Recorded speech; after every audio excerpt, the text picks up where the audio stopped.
Hello everyone, my name is Patricia Soto. I'm a YouTube student and I will be going over a review over a problem of the osmotic pressure. So the osmotic pressure does have a formula, and that will be our pi, and then it will be our I times our molarity times our R constant times our temperature. Our pi, of course, will be our osmotic pressure, equals our osmotic pressure, sorry. Our I equals our Van Hoff factor.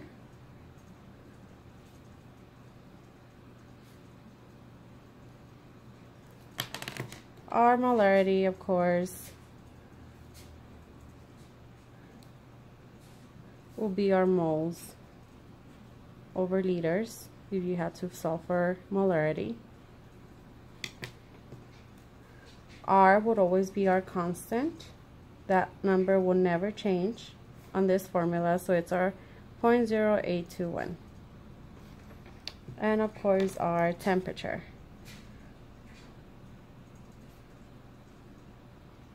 Our temperature would always have to be on kelvins. So our problem says calculate the osmotic pressure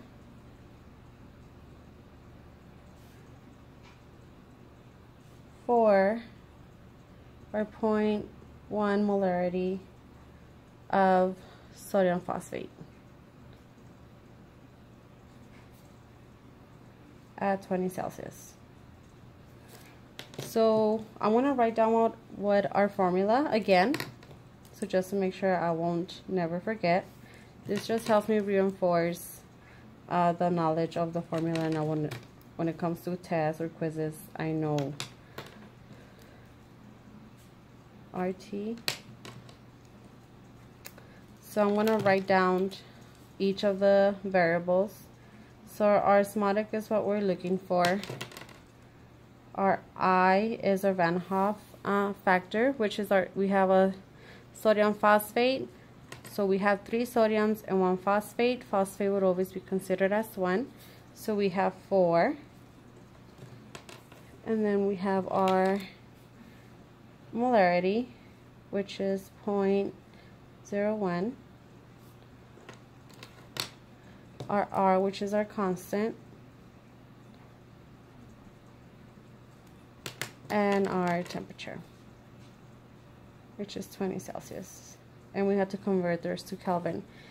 Kelvin at 0 Celsius is 273, so we can write 273.15 plus the 20 Celsius, which gives us 293.15 kelvins. And after that, we just plug in our numbers. So we have our osmotic pressure, our I, which is 4, our molarity, which is 0.10, our constant, and our temperature, which is 293.15. And we just solve for that, which is basic algebra or basic math, which is 4 times 0.10 times 0.0821 times 293.15, which our osmotic pressure, it's 9.62. And there you go. That's how you solve for osmotic pressure.